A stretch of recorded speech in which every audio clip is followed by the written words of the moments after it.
Namaskar. Before we begin this session, I would like to bring to your notice that the information utility as a concept is unique.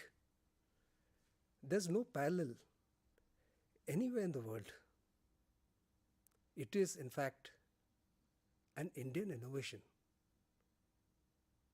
And we should all be proud of it. In the same way, we are proud of, say, the UPI or our own COVID vaccine. Now, to begin this session, there are 4 pillars of the IBC. And as we can see in red, information duty is regarded as one of the pillars. It is a legal cum credit repository. And it is attributed to removal of asymmetry of information between debtor and creditor and between creditors. There are 3 key features of the information utility. Of course, it's digital. There's very high governance standards. The chairperson is an independent director. The majority of directors are independent directors. No one entity can have more than 10% shareholding. There are time norms for all the services provided by the information utility, and these are there on the website. Now about national e-governance services. It is the first and only information utility registered by IBPI. It was incorporated in June 2016, and it has 16 shareholders, majority of whom are banks, the insurance companies, and one depository, and 65% shareholding is held by public sector entities. The code provides that IU dispense core services.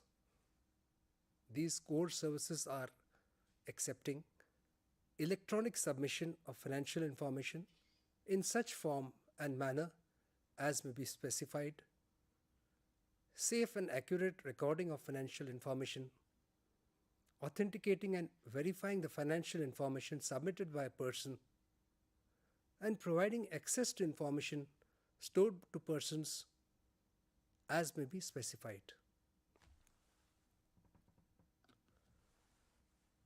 Now, there are financial and operational credits. What is the difference between them? A financial creditor is any person to whom a financial debt is owed. And financial debt means a debt along with interest which is disbursed against the time value of money. An operational creditor, it means a debt which is owed to a person in respect of provision of goods and services, and this includes dues to the government. Financial information includes record of debt, record of securities, record of default. So how does the process of authentication work? A creditor submits information to the information utility. The information utility provides this information to the debtor. Debtor can accept, authenticate the information. He can also dispute the information. And on receipt of any such responses, the creditor is informed of the same. How does it help the insolvency professional? The insolvency professional in a corporate insolvency resolution process can seek information from the information utility. He can also use the information utility for storage and other purposes. Finally, the reports of the information utility are available to the regulator, that is Insolvency and Bankruptcy Board of India, and also to the adjudicating authority when they require the same. Typically, the adjudicating authority can see the records of the debtor, it can access the record of default. One very useful feature of the information utility is the default alert broadcast. So the IU regulations of IBBI provide that on completion of the process of authentication of default by the debtor, the information utility shall expeditiously communicate the information of default to the creditors of debtor who has defaulted and to the parties sureties to the debt in respect of which the information of default has been received. Why is this useful? It is useful because it provides an early warning to all creditors of instant stress in the company. It could also alert them of a likely insolvency action in respect of the corporate debtor. So this is a very useful information which is there for all creditors. It can help them initiate insolvency. It can also help them take other measures to protect the interest. A useful service which is provided by the information utility is claim verification to insolvency professionals. Now, the code gives authority to insolvency professional to access information from the IU. The IU can support the insolvency professional in the following way. After receipt of claims, he can compare the data with that in the IU. If any creditor has not submitted its claims, the IP can take it up with the creditor for submission of the claims. In case of any discrepancy, the IP can also take up with the creditor and ascertain the reasons for the same. If the CD commonly, which is the abbreviation for the corporate debtor, if it records a dispute in the information utility, this would give an alert to the insolvency professional who can seek additional information to verify the claim. The information utility also provides VDR and auction services under the PDA services empaneled by IBBI. The information utility also provides data storage services. The way it is structured is that the insolvency professional can store the data with the IU for the entire duration of 8 years, and the cost for this entire duration of 8 years can be paid in advance, and it can be treated as part of insolvency resolution process cost or liquidation process cost. Another useful feature of the information utility is the debt query report. So this is a facility by which financial creditors can find out if there are any debts which are there in the CD, and this can be ascertained from the information in the IU.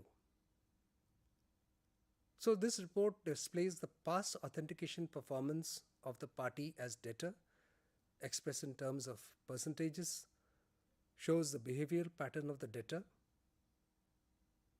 The report also gives the status of the party's registration with the IU. How is this useful?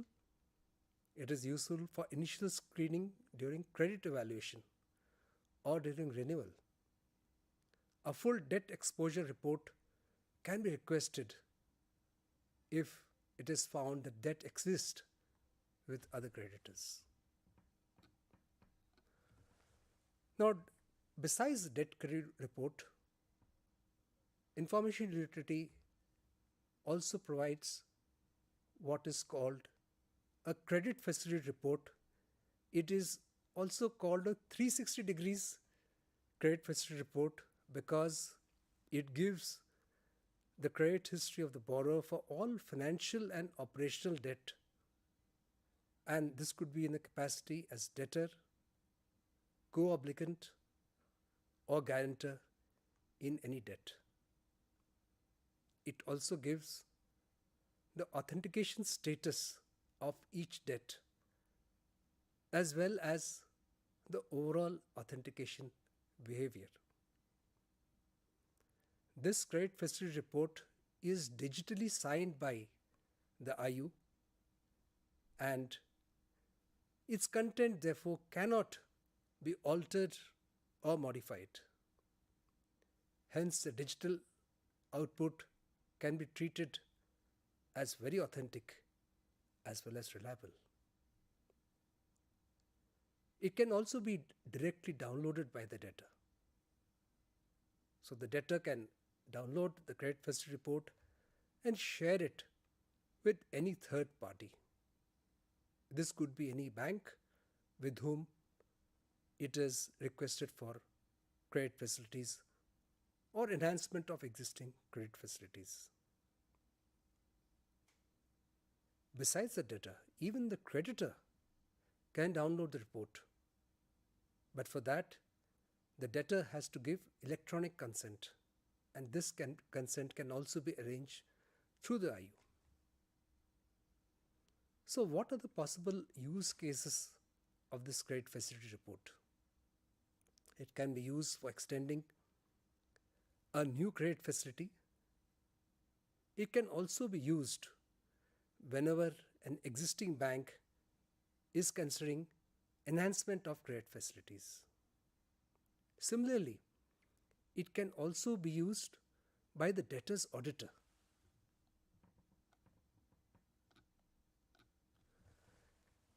NESL also offers something which is known as a digital document execution. What does it entail?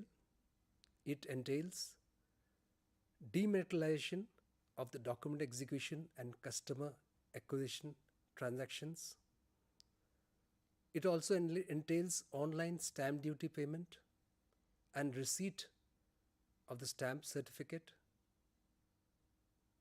It ensures optimization of financial and human resources on account of adoption of paperless green processes. It supports the information needs of loan exchange platforms. It also serves as a repository for digital loan documents. The unique advantage of this facility is that there is no requirement for physical storage, and both the executants of documents, the debtor and creditor, can access this in a digital mode. To sum it up, the brief features are generation of agreements in DMAT form. It also has cashless payment of stamp duty. Of course, it's a digital execution of documents by the borrower.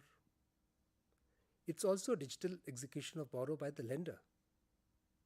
And it facilitates auto upload of agreement in NESL IU, and where it can be stored and it can be retrieved both by debtor as well as creditor. Now, there are various advantages of digital document execution. The biggest advantage, of course, is the immense cost reduction, because there's no requirement of physical storage of documents. There's no requirement of the borrower coming to the branch only to execute the documents. If there are multiple documents, there's no requirement of all the executants of the documents to come together or the documents to be sent to each of them. In fact, it's generally estimated that the cost in the digital document execution are only 1/10 of that of physical contracting.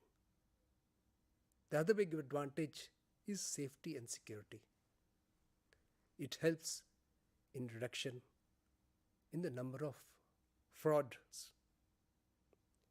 It is a fully secure and online. There are three modes of signing. It can be done through Aadhaar e-sign, it can be done through a dongle-based DSC, and even a biometric authentication has been facilitated. There is a facility of password-protected PDF. The other advantage is that of speedy processing. There is time storing in stamping, execution, storage, and retrieval of physical documents. It is a fully online process. Nobody has to travel. Documents can be executed to the comfort of one's homes. There's quick e-stamping, and there's absolutely no manual intervention. Finally, another big advantage of digital document execution is the process uniformity. So DDE, with a click rather than signing documents and several page signing, there's uniform process for all banks across all states and platforms. So one can easily say that DDE eliminates the requirement of physical presence for signing contracts. And that's why we can say that DDE facilitates the ease of doing business. Some of the DDE stats I present before you. Total number of DDE transactions has been over 5,50,000, out of which total number of e-stamp transactions have been around 3,99,453. Total sanction amount of loans through the DDE paperless e-stamp is 2,91,957,000 crores. The highest loan sanction amount has been 3,790.87 crores. Now that brings me to a unique feature of the DDE, that it can be used across all customer segments.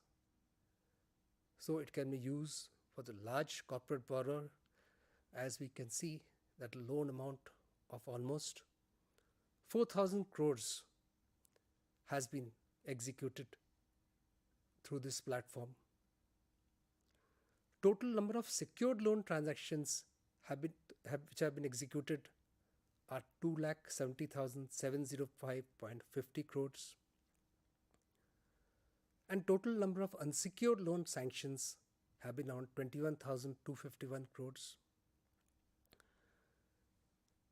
So we can see here that both secured and unsecured transactions have been done through the DDE mode, and that increases the potential of such transactions. Whether a transaction can be done through the DDE or not, so there is a 3-point check. The first check is that it should be permissible under the Insolvency and Bankruptcy Code.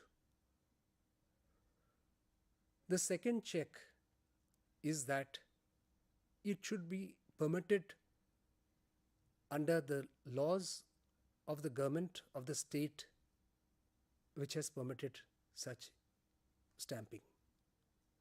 And the third check is that it should be permitted under the Information Technology Act 2000.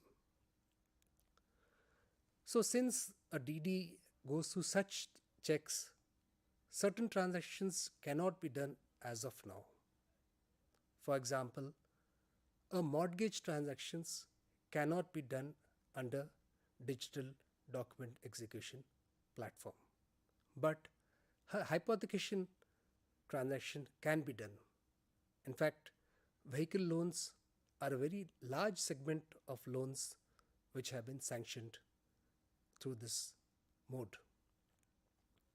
Finally, I would like to bring a very unique statistic about DD transactions is a large volume of transactions which are taking place outside of banking hours.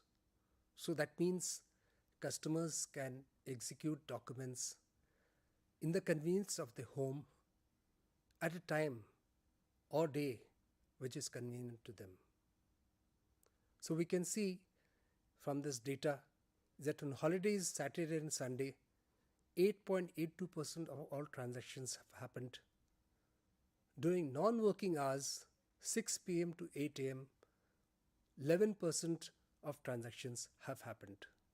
So this again brings to the fore the importance, the convenience of DD when we can do transactions at our very own convenience without being limited to banking hours or having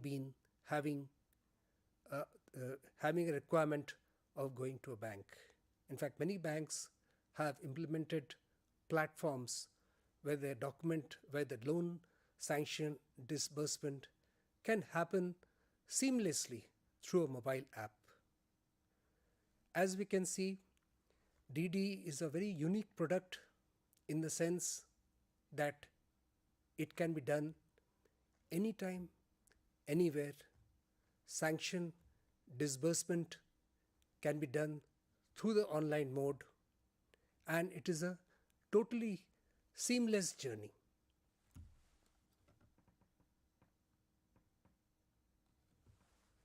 Now, if you see the number of DD transactions which have been done, this is for the period from 1st April 2021 to 31st March 2022. This is a breakup of number of transactions by numbers. So as can be rationally thought, personal loans, they constitute the maximum number, which is 52%. And we also have other kinds of loans like Insta loans, Siddhi Prayas, government schemes, vehicle loans. We also have working capital, term loan, cash credit, and other categories of loans. This is a bifurcation by way of numbers. And understandably, the loans which are in the personal segment constitute the largest number. But DDE can be used across all customer segments and across any kind of loan amounts. So we have the smallest of loans under the street vendor scheme, or the largest of loan to one of the largest corporates. So all kinds of loans have been sanctioned and disbursed through this platform. Now I also give you some statistics about the loan disbursement by way of amount. Now if you see the amount wise breakup, so here maximum segment is the non-individual segment. So as we can see, working capitals comprise the largest segment, and term loans also comprise a large segment of 16%, and we also have cash credit of 16%. And a very interesting observation is that the emergency credit line guarantee scheme, which has been an extremely popular scheme, especially in the times of COVID. It brought a lot of relief, especially to the MSME segment. We see that this emergency credit line guarantee scheme has also been done through this platform. And going forward, there are various enhancements which are also proposed under the DD product. So we are likely to launch the electronic bank guarantee. So this is at the final stages of implementation. Testing is going on, and very hopeful that by the end of this month or early next month we should launch this product. And this is a very unique product. There was a demand from this from banks, from beneficiaries, because it facilitates issue of guarantees. It facilitates also, the beneficiaries also facilitated, they can get guarantees in quick time. There's also a module for invocation of these guarantees. So going forward, DD is a very good product. As I said, it can be done across all customer segments. It can also be used for guarantees. So in that sense, it can become a central repository of all guarantees. So NESL can become a central repository of all guarantees. So whenever you want to see how many guarantees have been issued by a corporate debtor, this information can be there at a glance. Similarly, for electronic bank guarantees, once this is implemented, at one place we can get all the bank guarantees which are issued. Contingent liabilities are a major challenge in the corporate insolvency resolution process. So NESL IU can provide a solution to this. I am very grateful to you for your patient hearing. I hope you find this session useful. If you do have any feedback, I would be most happy if you can reach out to me at my email ID md@nesl.co.in. Thank you so much.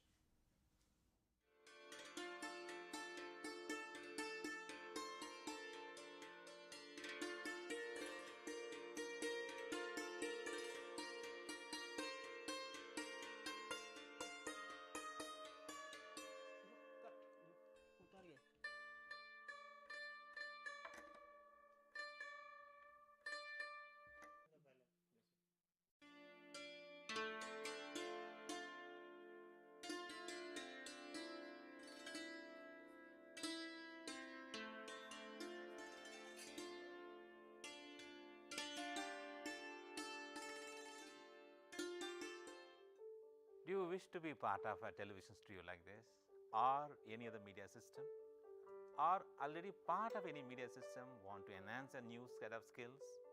Welcome to School of Journalism New Media Studies. Here in the School of Journalism New Media Studies, we are offering program for all set of people to learn and enhance their media skills.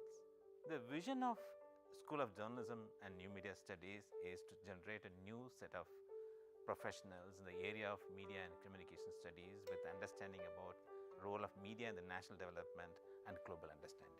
We offer innovative programs in the field of journalism and mass communication that sets the benchmark of high quality learning and teaching process at the national level. We offer these programs across the country with the help of our regional network as well as study center.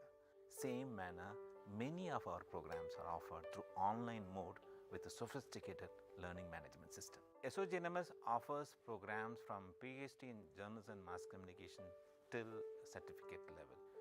We have masters in journalism and mass communication. The eligibility is a bachelor's degree, and we are introducing this program in 3 languages: Hindi, Tamil and English. Students from national and international students can join either through online mode as well as in a distance mode. We have 4 postgraduate diploma programs, specialized areas in the field of development communication, digital media, electronic media and Journalism and Mass Communication program. And all these 4 programs are available in distance mode. 2 programs are available in online mode, development communication and digital media. And we have specialized certificate program in community radio.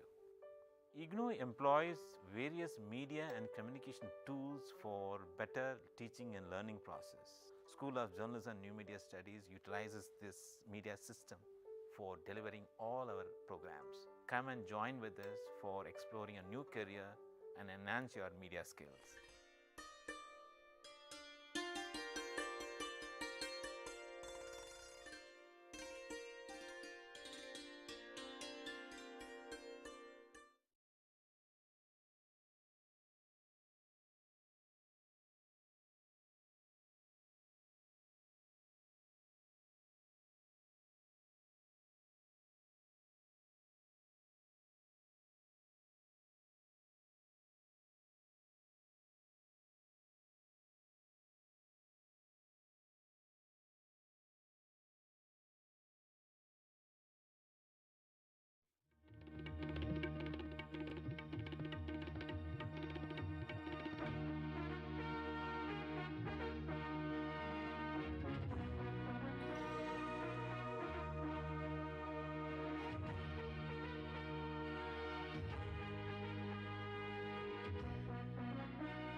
Hello everyone, and today we are going to take a overview of the liquidation regulations, basically with a view to try to understand the liquidation process, the manner of appointment of liquidators, their fees, their powers, their functions, and above all, most importantly, the issue of priorities in liquidation, because the heart of liquidation lies in the distribution order or the priorities, the so-called waterfall mechanism under the insolvency law.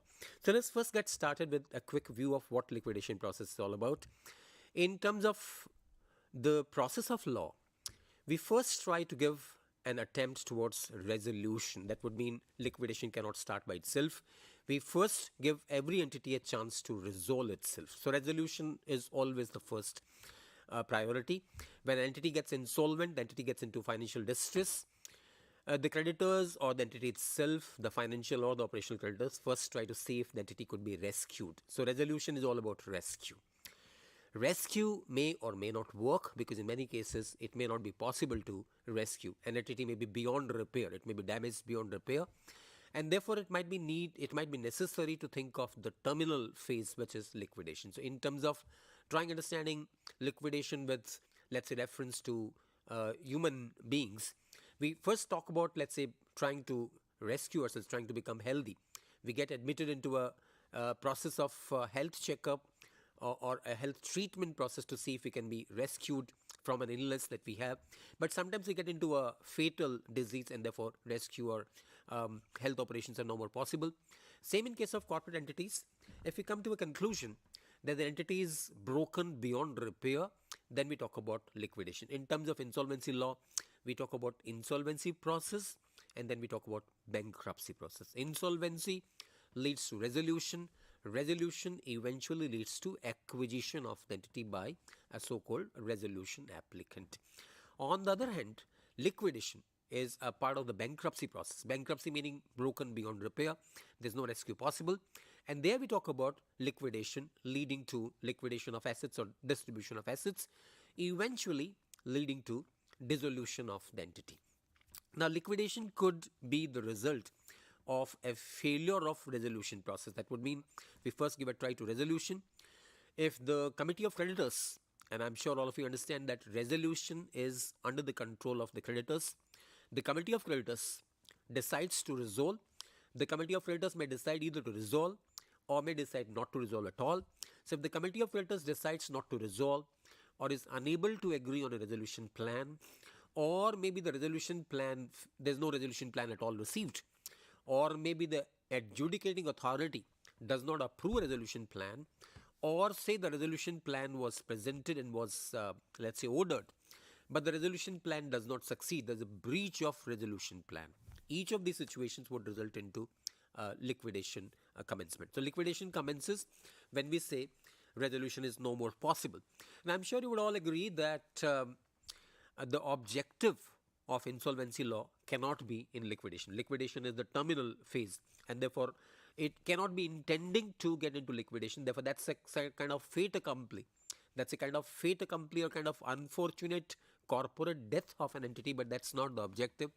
However, during the last some years of history of insolvency law in the country, as the data on screen would show, particularly if the insolvency is initiated by the corporate debtor itself or when initiated by financial creditors, roughly 53 to 75% cases end up into liquidation, which is sort of indicating that the current backlog of cases which would have gone into insolvency process are like cases which have been there for quite some time, and therefore as it is, they were sort of broken beyond repair. Now, quick view of the liquidation process in terms of understanding the complete process in one single graph. This is broadly talking about the processes as also the timelines. Liquidation commences when the adjudicating body orders the commencement of liquidation.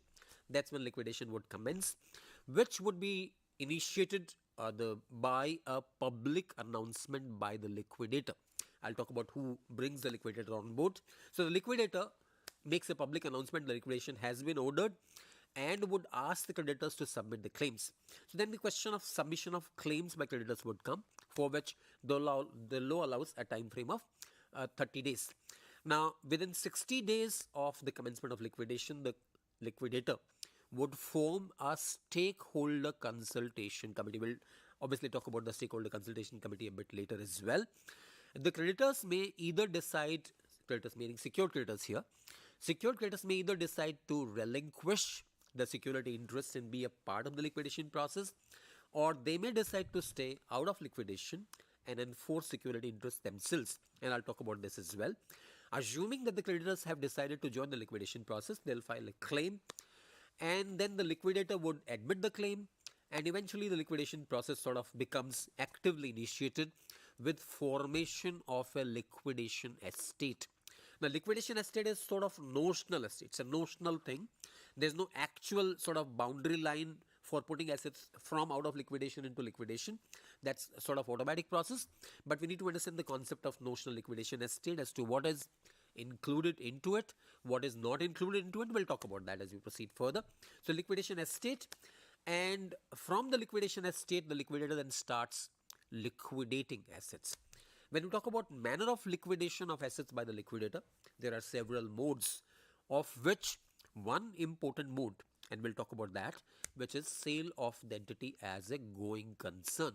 That would be the liquidator has the option of using the last opportunity to keep the entity as a going concern. I'm sure you once again recall that when we talk about an entity having been broken beyond repair, we are therefore saying that the entity is a gone concern. It cannot be rescued, cannot be revived. But even if there's one last faint chance of giving the entity a fresh lease of life, we wouldn't want to lose that chance as well. And therefore, the liquidator may use the last opportunity of selling the entity as a going concern. We'll talk about that. Or he may choose other methods of disposal of assets, for example, slum sale or piecemeal sale. We'll talk about that as well. So he continues liquidating assets either piecemeal or in one single go or as a going concern. Liquidates assets, collects the money, from which of course some liquidation expenses will have to be met, but then he distributes the proceeds in the so-called waterfall order. Now, understanding of waterfall order becomes extremely important. I'm sure you can all appreciate that liquidation is a case of shortfall. Why? Because we have a situation of insolvency. The assets of the company are not enough, not adequate to pay all claim holders. Well, that's exactly why the liquidation began in the first place. And therefore, in case of a shortfall, the question of who gets the money first, now that question obviously becomes extremely important. So the waterfall, the manner of allocation of the proceeds of distribution, proceeds of sale of assets to different stakeholders, that becomes a very, very critical part of the liquidation process. So in terms of aspects of liquidation assets, broadly three aspects: dealing with the creditors, they file the claims, the liquidator admits the claims. If the secured creditors have been added as a part of the stakeholder consultation committee, other stakeholders might also be a part of the so-called SCC. They come on the committee. They're sort of there to advise the liquidator. That's one part, dealing with the creditors and stakeholders. Important part, however, is to deal with the liquidation estate, sort of create the estate and preserve it. And if at all the liquidation estate has certain components which are in the nature of going concern, for the beneficial liquidation of the assets, preserve the going concern status, and then we talk about liquidating. Now, a very important point here is liquidation estate will exclude certain assets. What are the assets which are excluded? Important to understand. Exclusions, meaning these assets will not form part of the liquidation estate. What are they? Importantly, assets of third parties. If at all the company into insolvency is possessed of assets belonging to third parties, they are in possession of the corporate debtor, but the assets as such do not belong to the corporate debtor, then those assets will not form part of liquidation estate. Also importantly, assets of subsidiaries. I'm sure you can realize that many of the entities that go into insolvency will have subsidiaries in India, subsidiaries outside India, and there might be temptation to say that the assets of subsidiaries, after all, are the assets of the holding entity. But here the law says no. The holding entity is simply owning the shares of the subsidiary. The holding entity is not owning the assets of the subsidiary. Therefore, we are talking about a corporate veil, the veil of incorporation distinguishing the holding entity from the subsidiaries. There is a certain exceptional approach called consolidation, that is group insolvency or consolidation. That's an extremely exceptional approach. In rare cases, mostly with concurrence of creditors, it may be possible to proceed on a group insolvency basis, but however, in normal situations, the holding entity, if the holding entity is insolvent, the subsidiary will still remain intact. The shares of the subsidiary may be sold off. Therefore, the ownership of the subsidiary might change hands, but the subsidiary's assets as such will not form part of the liquidation estate. So that's a very important part in terms of understanding the liquidation estate. The third aspect, I was talking about realization, and as I mentioned, there are three broad options. You can sell the entity as a going concern. This is a little queer and little intriguing thing. We are saying the entity was or has ceased to be a going concern, which is why it went into liquidation. But we are still saying the entity can be sold as a going concern. In fact, an entity may consist of several undertakings, of which maybe some might be going concern, and it may still be possible to sell some of the units or some of the businesses as a going concern. Now, what exactly will be meant by sale of the entity or sale of a business as a going concern? Normally speaking, when we talk about sale of an entity as a going concern, the assets are sold along with the liabilities. However, we need to understand a very basic concept here. The moment an entity is put into liquidation, the liabilities have become claims. So when we say the assets will be sold as a going concern, most likely the liabilities will not accompany the assets. The assets will be sold as one single lump or one single unit as it is. However, the liabilities would have still become a part of the claims of the entity, except in cases where the committee of creditors, before the liquidation order was given, decided to pass on some liabilities as well. So in most cases, the liabilities will stay as claims on liquidation estate, and sale of entity as going concern will not involve sale of liabilities. However, because if it's a going concern, maybe some of the employees, some of the processes, some of the contractual assets, some of the softer assets may also be passed on as a part of the going concern. Other option, of course, is slum sale, and the third option is piecemeal sale. And then we talk about distribution, which is one of the, of course, most important parts of liquidation, which is the waterfall order, to which I'll revert to a little while from now. Now, in terms of who appoints the liquidator and how are the fees settled, liquidator is though appointed by the order of the adjudicating body, but for all practical purposes, it is the committee of creditors which, before the entity went into liquidation, decided as to who the liquidator would be. So on the penultimate, that's the last phase of the conclusion of the CRP or insolvency process. The committee of creditors might either nominate, let's say Mr. So-and-so will become the liquidator, or else decide that the one who was the resolution professional during CIRP will also become the liquidator. That's how mostly it is. The resolution professional becomes the liquidator as well, unless the creditors decided otherwise, or unless maybe the adjudicating authority orders otherwise. Now the question is, how are the fees of the liquidator fixed? Now the fees are also settled by the committee of creditors in the penultimate or the ultimate meeting of the CIRP, that is the insolvency process. But if the fees are not otherwise decided by the committee of creditors, then there is a scale of fees given by the liquidation rules. You could probably see on the screen the scale of fees. You can easily find that in any of the liquidation regulation text as well. But I'll say what the intrinsic idea of the scale is. The scale is looking at variable fees based on two parameters. Number one, how soon were you able to sell off the assets? Realize the assets how soon, and distribute the money how soon. So number one, timing, and number two, magnitude.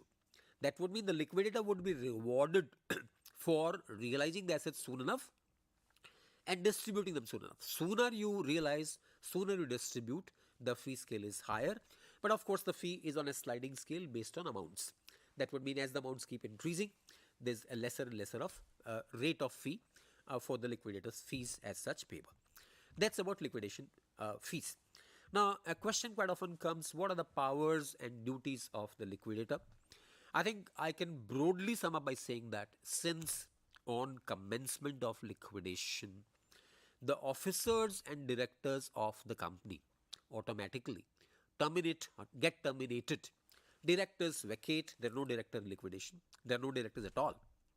It's not a case of suspension, it's a straight case of loss of office of the directors. Likewise, all the employees of the company also give up their offices, because that's automatic. All the employees also get automatically terminated, which actually means what? The entire executive machinery of the company is replaced by the liquidator. I think of the company was having, for example, 5,000 plus executive staff earlier. Now the company has only one single person called the liquidator. So the liquidator sort of comes and replaces the entire organizational paraphernalia of the company. That doesn't mean the liquidator is a sole person. He doesn't have to go solo. He of course can retain the services of some of the staff, some of the employees, which is a concept of retention of services of the employees. Of course, it does it in case there is a stakeholder consultation committee with the concurrence of the SEC. Normally does it, let's say, only with the strength of the order of the adjudicating body at the time of commencement of liquidation. So he is the sole functionary, and therefore all the powers to run the entity to the liquidation says are ultimately the powers of the liquidator. Illustratively, I would say he is the one who settles the claims. He is the one who decides what the claim should be admitted, on what principles the claim should be admitted. He is the one who decides to sell off assets. He sells assets either by public auctions, may sell privately too.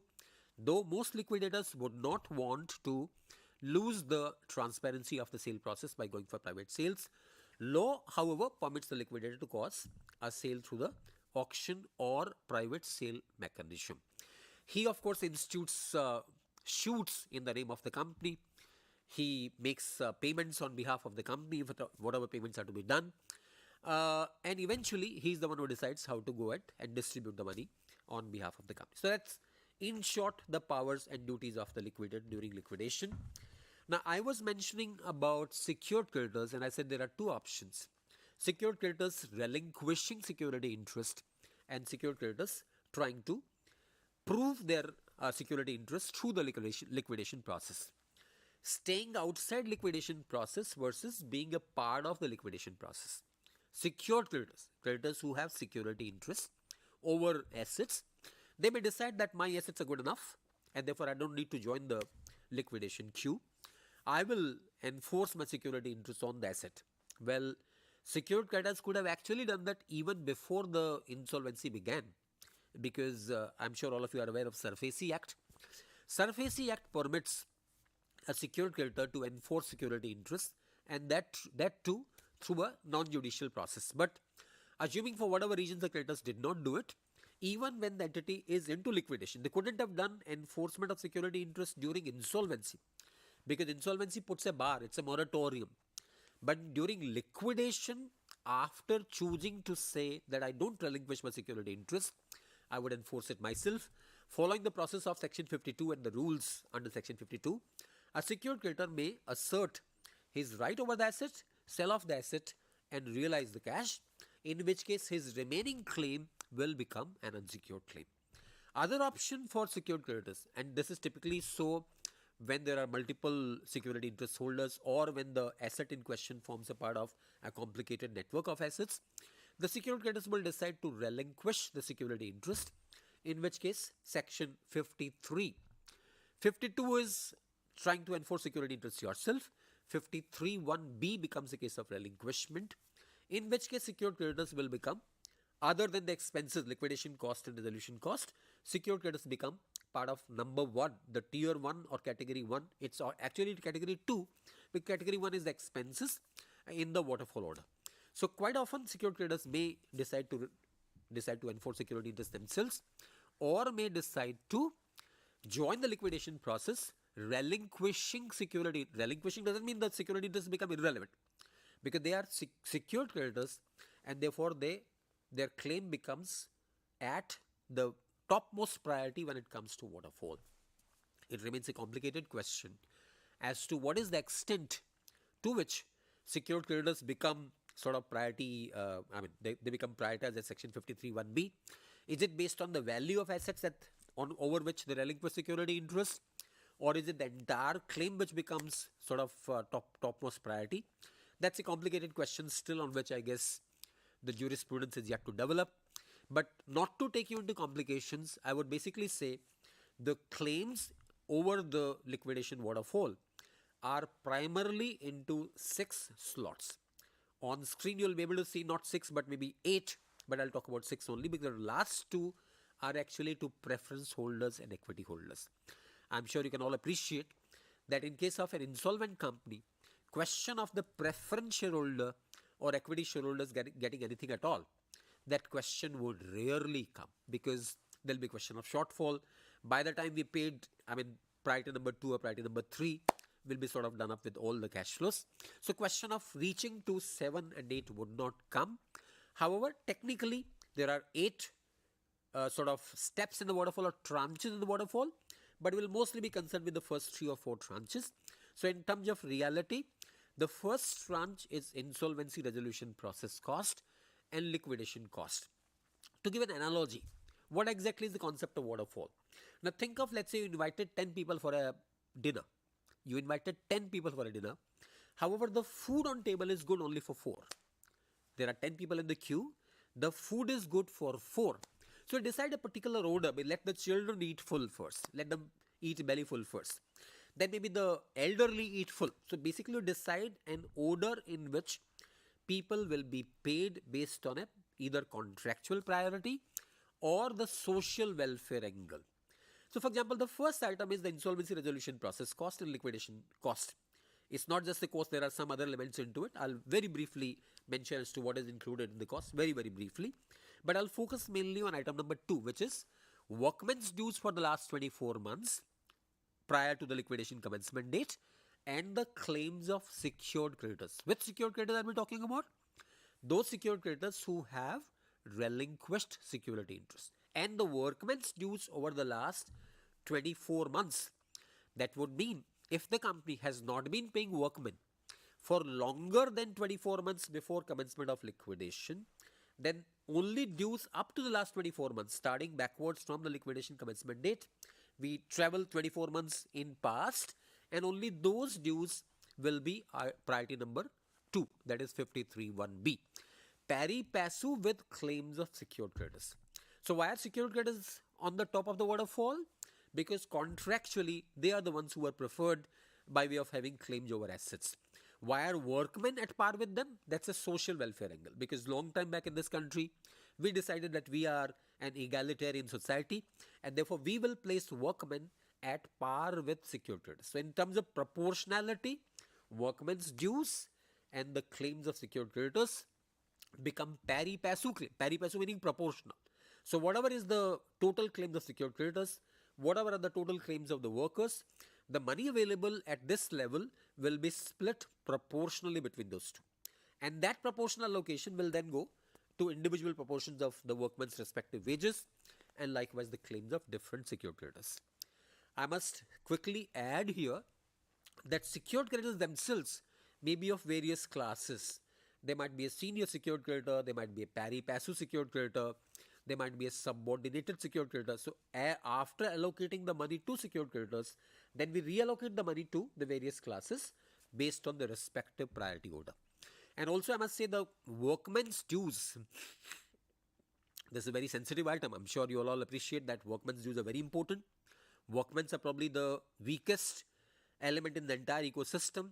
They are the ones with least bargaining strength because they have hardly any role in the liquidation process otherwise. And therefore, what constitutes workmen's claims, what all will be included into that is a very, very important question. I'll probably have a very quick discussion on that. But let me quickly first finish the waterfall.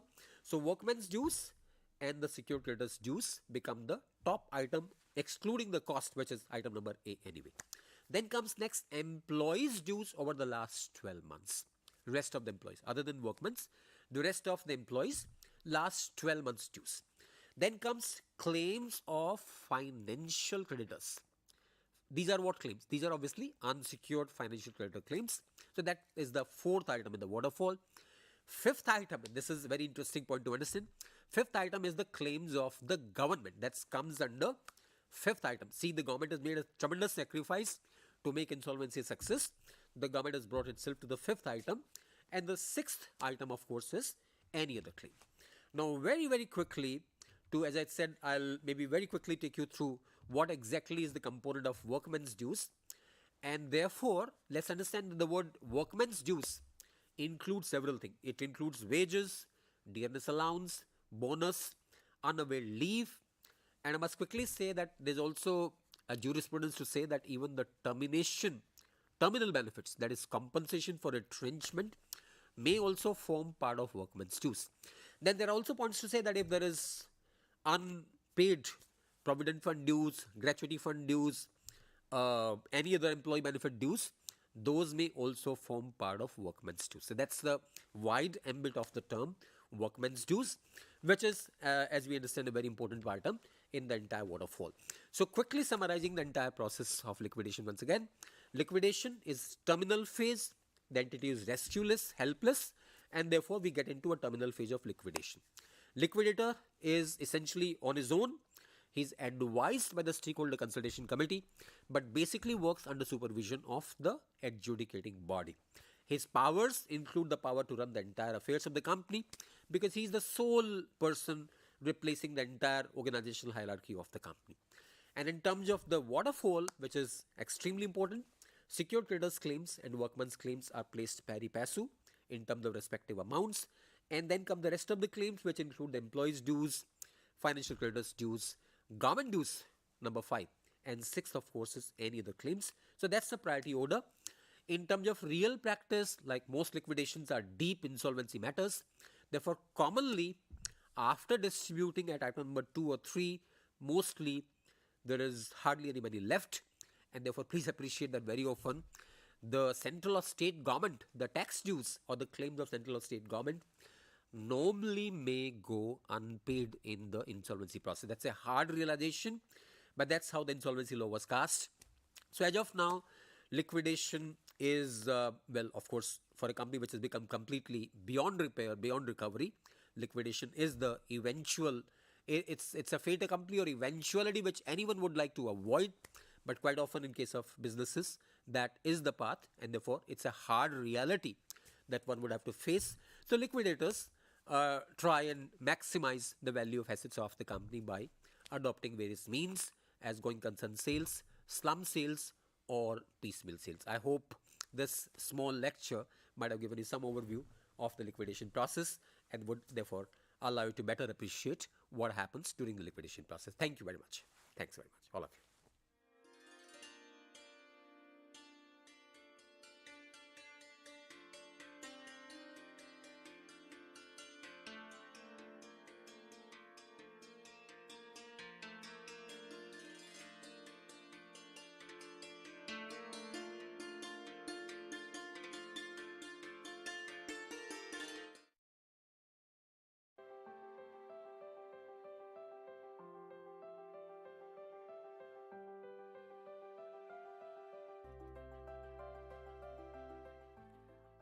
a fresh graduate?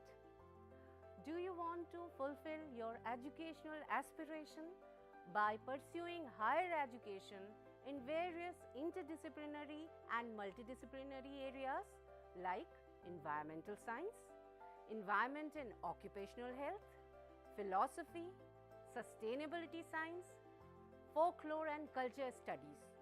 If yes, the School of Interdisciplinary and Transdisciplinary Studies offers various programs like Master's Program, Graduate Program, Postgraduate Diploma, Certificate and Appreciation Program. The school offers 5 Master's Program. Master of Science, Environmental Science. The eligibility criteria for MSc Environmental Science is Graduate in Science, B.Tech, BE, Agriculture Graduate, Forestry Graduate and Veterinary Graduate. School also offers Masters in Environment and Occupational Health, Masters in Sustainability Science, Masters in Philosophy and Masters in Folklore and Culture Studies. The eligibility criteria for these 4 Masters program is graduate in any discipline. The school also offers various socially relevant and need-based PG Diploma program like PG Diploma in Sustainability Science, PG Diploma in Environment and Occupational Health, PG Diploma in Folklore and Culture Studies and PG Diploma in Migration and Diaspora Studies. The school also offers PG Certificate in Climate Change and Avshist Prabandhan mein Praman Patra. The school also offers 2 doctoral programs, PhD in Environmental Science and PhD in Interdisciplinary and Transdisciplinary Studies. The school offers various innovative technologies and multimedia for providing a very excellent student support system. The study material is of high quality. The learner support is provided through Gyan Darshan, Gyanvani, IRC, Swayam Prabha and Swayam channel of IGNOU. For more detail, please log in to IGNOU website. For online admission in these programs, visit school site and also the Samarth online education portal of IGNOU. So please join these programs and fulfill your educational aspiration.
Namaskar.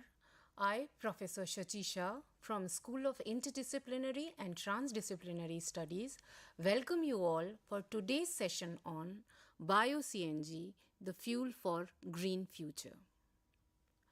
The economic development of any country is dependent on the energy consumption.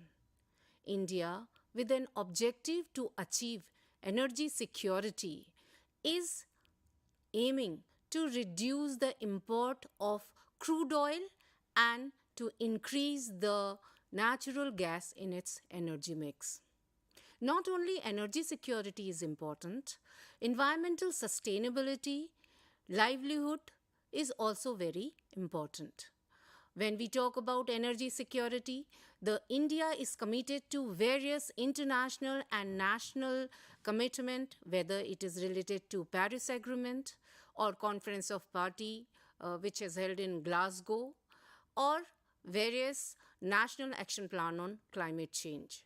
So decarbonization of energy sector or zero carbon emission is also one of the area where India is planning to achieve the sustainable development goals.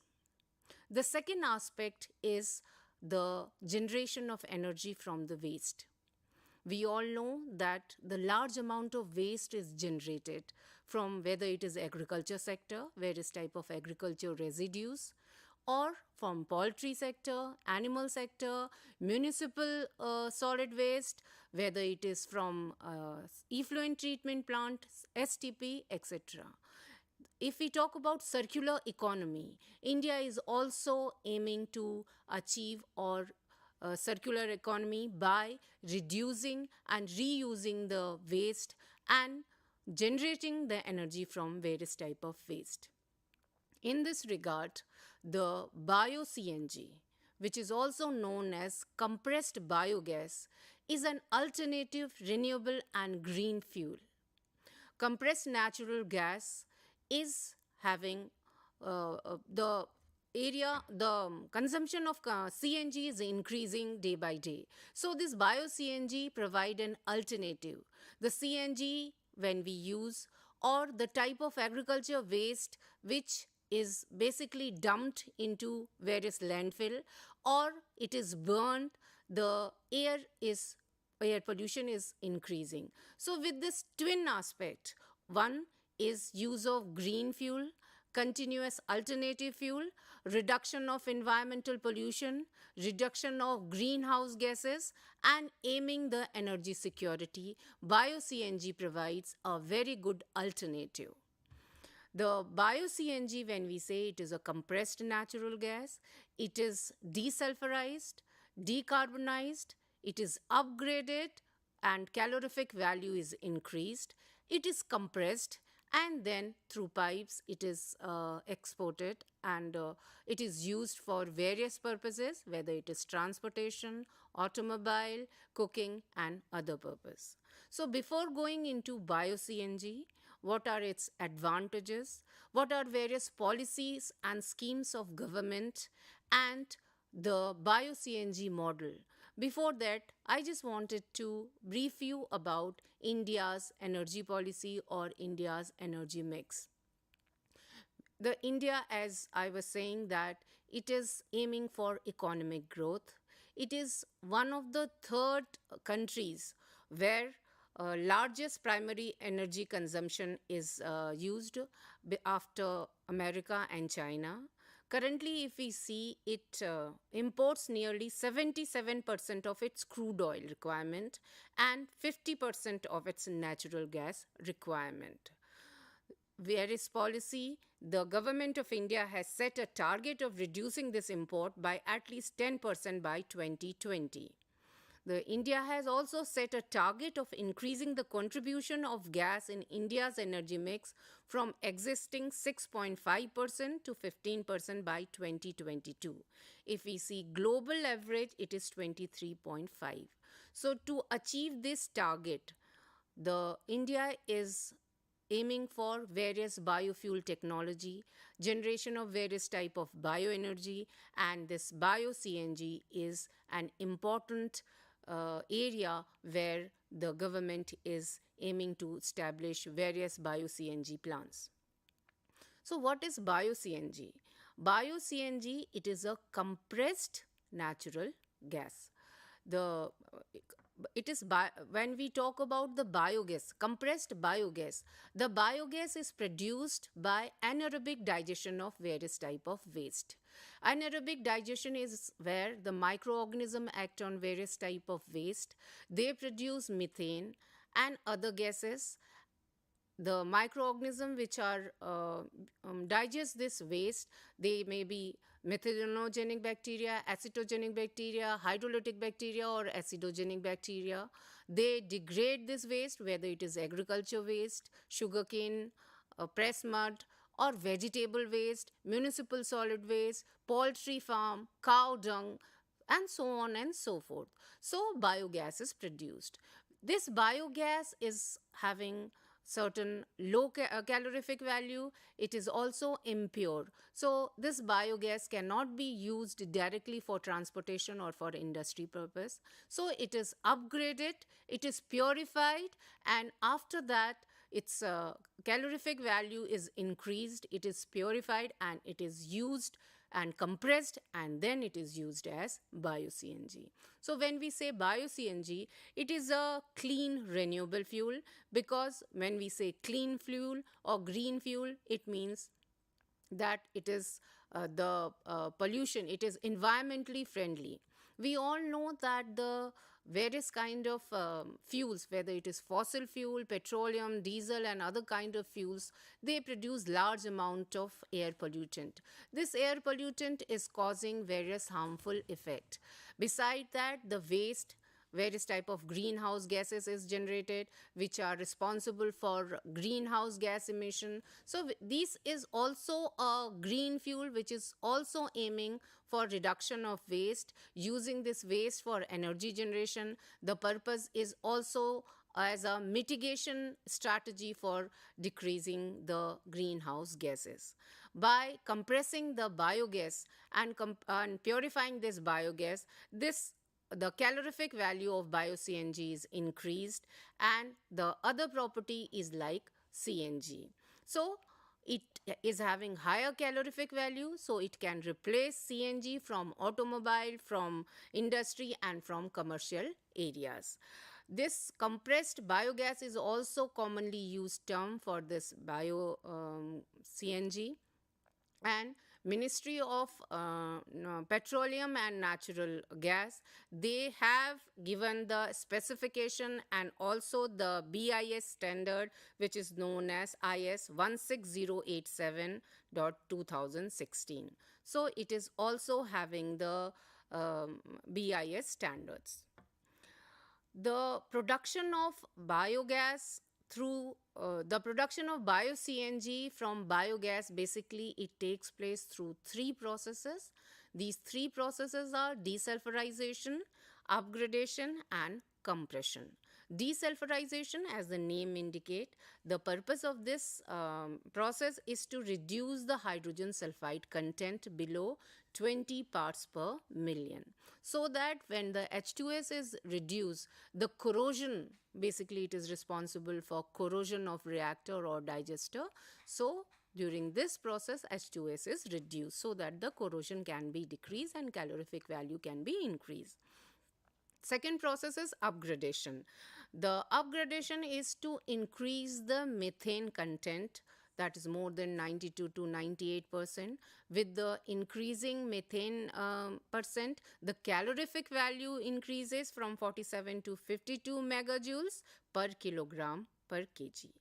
The third process is compression. So compressed, it is to more than 250 bar pressure and stored in caskets, balls, or injected into gas pipeline. So biogas, by the process of desulfurization, upgradation, and compression, it converts into Bio-CNG. If we compare the chemical composition of CNG and Bio-CNG, you can see that the percent of methane in biogas, it is basically 55 to 65%, while in Bio-CNG, it is more than 90%. Basically, methane is having, because of this methane, the calorific value increases. Beside that, the carbon dioxide, hydrogen sulfide, all these are quite less in Bio-CNG. In Bio-CNG, it is less than 4%, and hydrogen sulfide is less than 16 ppm. So carbon dioxide is the major gas which is cause the greenhouse gas emission and also impurities into the biogas, and hydrogen sulfide, as I've told, it causes the corrosion of reactor.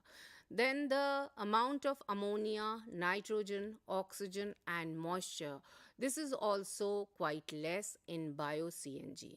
So Cng or compressed natural gas, it is purified and compressed form of biogas which is used for various purposes.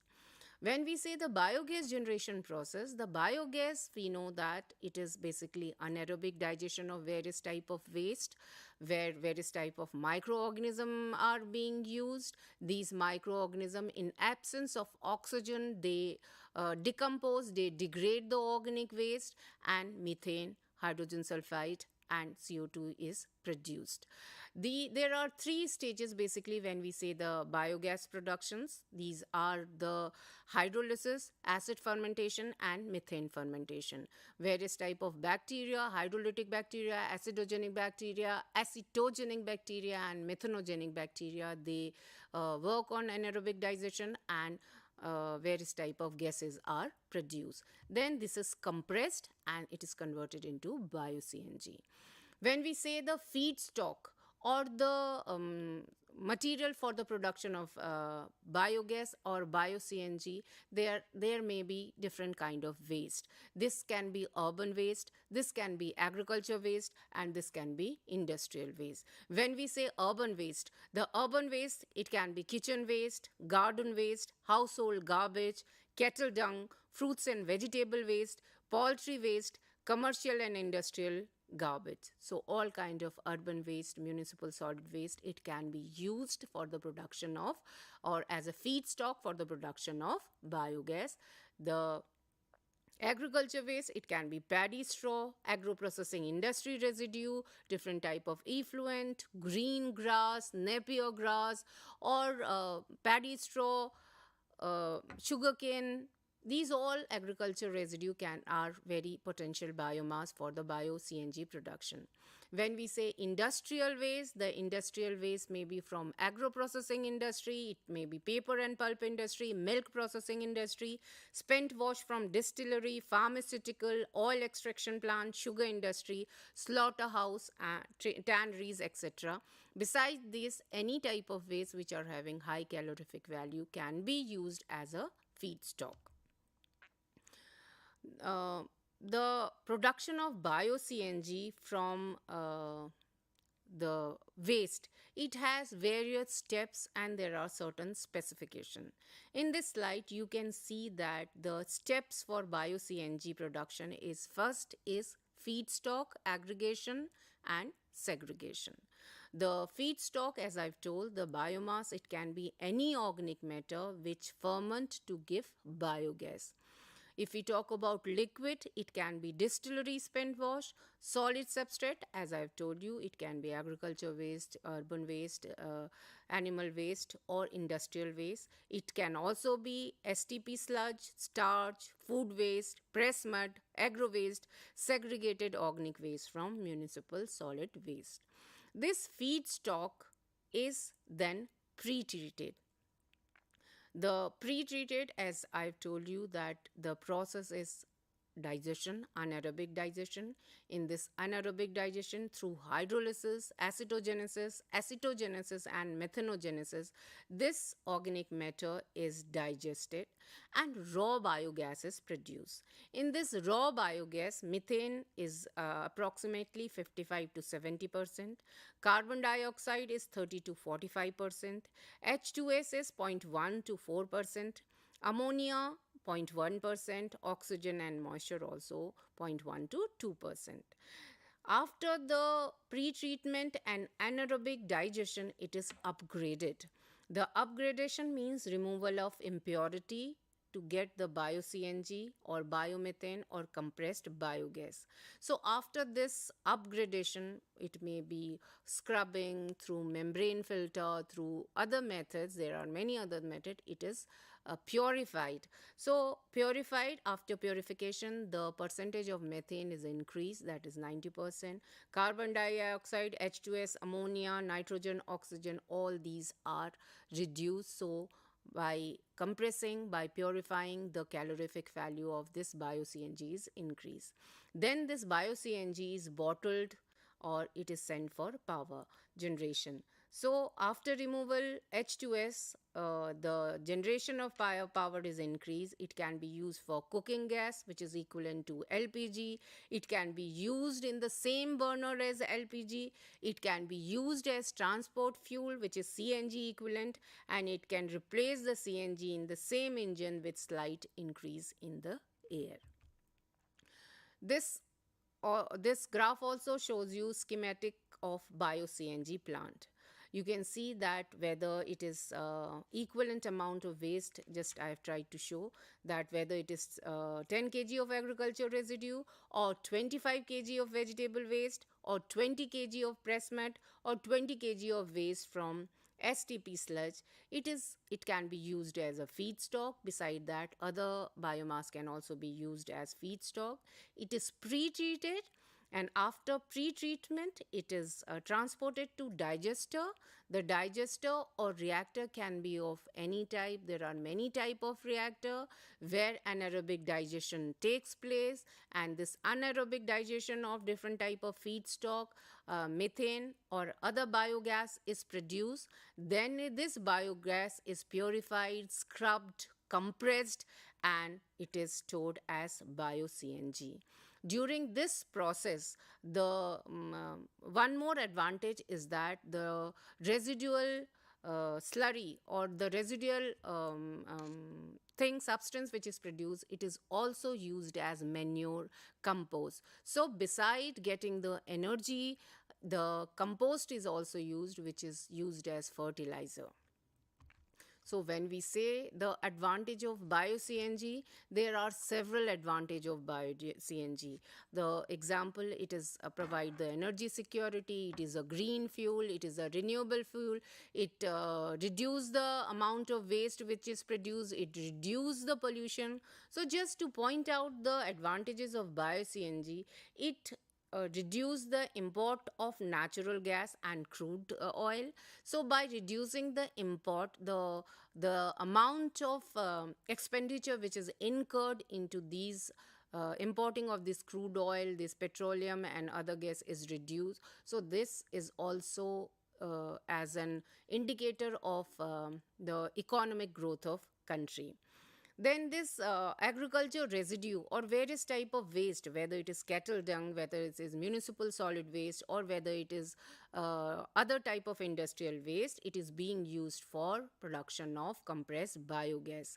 So we are achieving the twin objective. One is reducing the emission and second is reducing the pollution.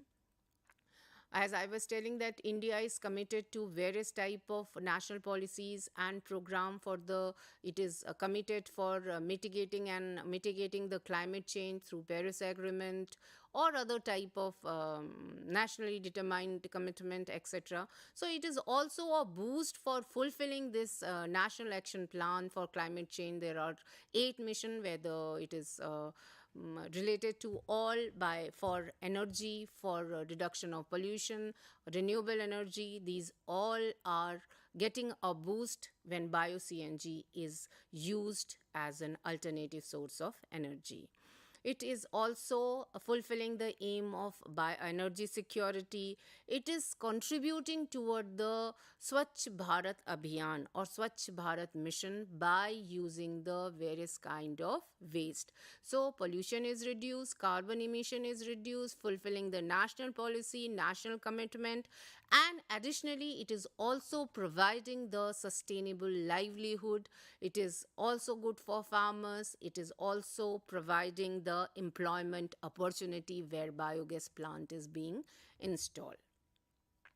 These were the benefits for Bio Cng, but when we talk about the Bio Cng production, there are a number of challenges which are associated with its production. The number one I can say is supply of continuous and desired quantity and quality of feedstock. The feedstock need to be segregated at source. It should have, when we have the sufficient quantity of this feedstock or various type of biomass, the second problem or second challenge associated with it is where to store this biomass, and other risk associated with this, like when this biomass, if it is suppose stored in certain places, there are dry biomass, there are high risk of catching the fire. Then whenever biogas is compressed or biogas is converted into bio-CNG, there are number of parameters which are being optimized, whether it is carbon nitrogen ratio, whether it is pH, whether it is temperature. So different type of biomass when it is used, there is also challenges in optimization of carbon nitrogen ratio, optimization of pH, and optimization of temperature. Then the other challenge is to availability of desired quality and quantity of biomass throughout the year. If the desired quality of biomass is not available, it will affect the production of bio-CNG. Then there are challenges in selection of various type of process for production of bio-CNG, the type of reactor, the type of pre-treatment process, the type of purification process, the type of scrubbing. All these depends upon the type of biomass which is available. There is the challenges in operational efficiency also and economic feasibility. So with the advantages, there are many challenges, but as India is progressing toward the production of bio-CNG, Ministry of Renewable Energy, MNRE, is New and Renewable Energy, is also committed for bio-CNG plant installation. In this regard, I just wanted to add here that our Prime Minister Modi ji has recently, in 2020 February, they have launched a largest bio-CNG plant in Indore. There are a number of rules and policies which are related to bio-CNG. There is National Policy on Biofuel 2018, which aims to develop and promote domestic feedstock and utilization to produce biofuel, including bio-CNG. So it aims to increase substitute fossil fuel and contribute to national energy security, climate change, pollution reduction, creating employment opportunity. Beside that, there is solid waste management rule. There is various programs and schemes which are related to bio-CNG programs or bio-CNG project. One very important program for bio-CNG is Sustainable Alternative Toward Affordable Transportation, which is also known as SATAT. So Ministry of Petroleum and Natural Gas, they have launched this SATAT program. The main aim is the production and utilization of bio-CNG as an alternative green fuel. So this basically for transport segment and reduce India's independence to oil gas import by producing bio-CNG. There is MNRE program, Ministry of New and Renewable Energy program, which is on waste to energy.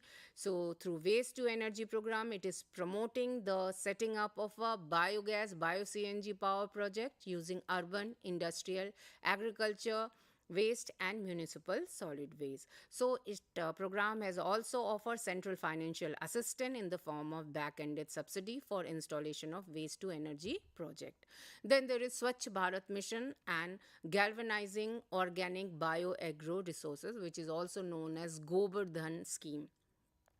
The focus of this Govardhan scheme is not only to keep the villages clean, but also to increase the income of rural household and generate energy. It is a very important program or key program under Swachh Bharat Mission. The focal point is to manage the bio waste, like whether it is cattle waste, whether it is poultry manure, whether it is cow dung. All these are to produce the bio-CNG where farmers can get benefited by economic. There are number of ministry which are involved with this promotion of bioenergy in India, whether it is Ministry of Petroleum and Natural Gas, Ministry of Environment, Forest and Climate Change, Ministry of Housing, Urban Development, Department of Fertilizer, Ministry of Chemicals and Fertilizer, Ministry of Agriculture, Ministry of Power, Ministry of New and Renewable energy. At the end, I would like to give you an example or pilot project where this Bio Cng plant is installed. The example is Banskanta Bio Cng plant. This Banskanta Bio Cng plant is managed by District Cooperative Milk Producer Union Limited. It is in Gujarat. In this plant, the waste is collected from around 254 households having more than 5 cows, buffaloes from across 12 villages. The cow dung collected from these households is weighted and the quantity is marked using a mobile app. Along with the payment for milk, rupees 1 per kg for the cow dung is credited every 15 days to the beneficiary account. The biogas which is generated is stored in a balloon having capacity of 1000 cum. The plant generates a total 800 kg of Bio Cng per day, and the purified gas is filled in vehicles through a dispensing system. So around 100 vehicles can be filled through the gas station, that is 8 kg per vehicle.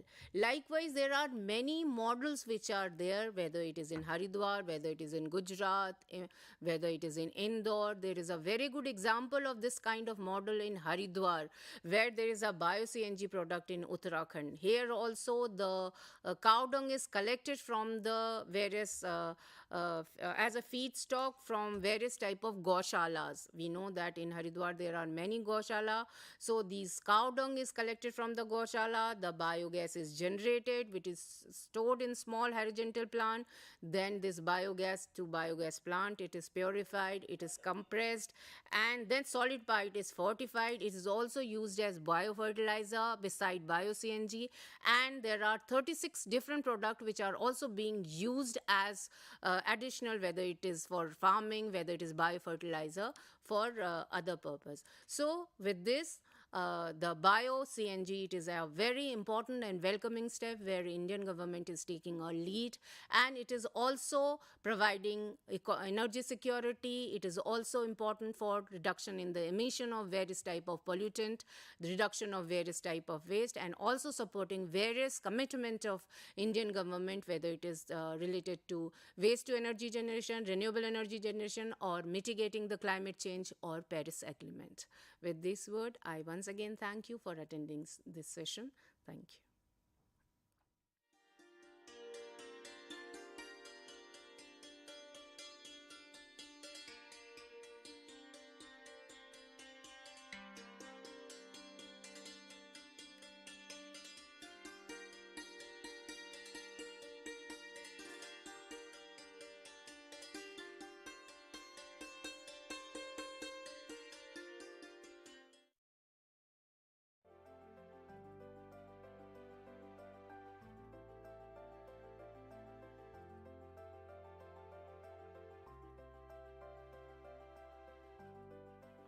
We wear clothes on a daily basis.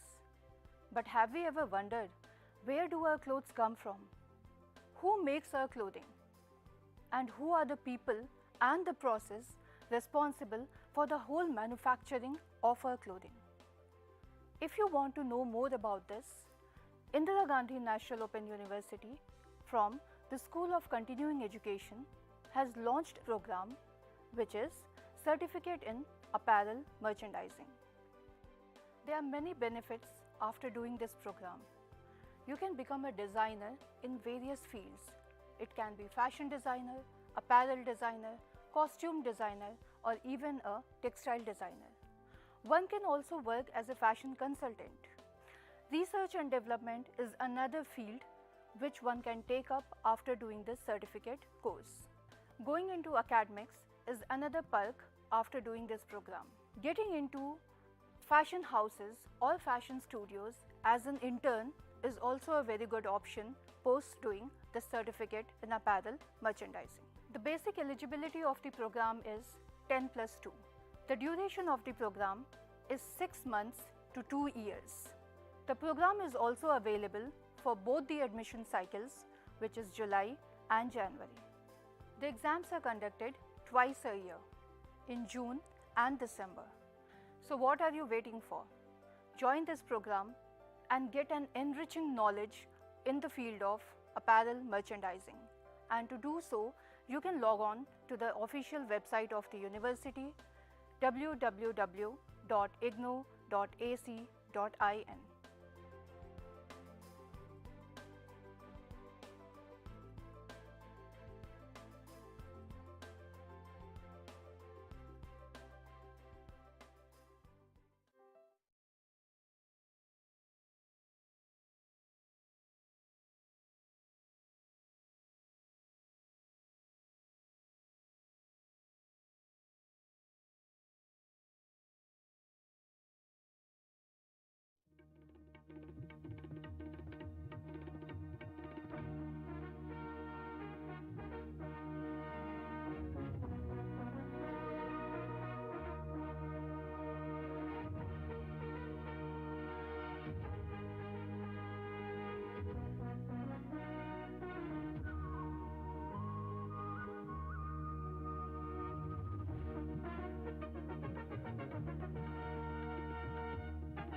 नहीं आप करें।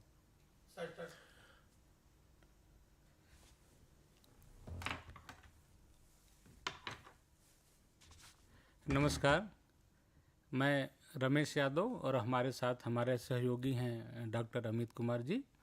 आज हम लोग school of journalism and new media studies, Indira Gandhi राष्ट्रीय मुक्त विश्वविद्यालय, ख़ास तौर से हमारे पत्रकारिता विद्यापीठ की तरफ से जो प्रोग्राम संचालित किए जा रहे हैं उस पर हम लोग विस्तार से बातचीत करेंगे, क्योंकि ये जुलाई का जो महीना होता है वो इग्नू के लिए एडमिशन का मंथ होता है, महीना होता है।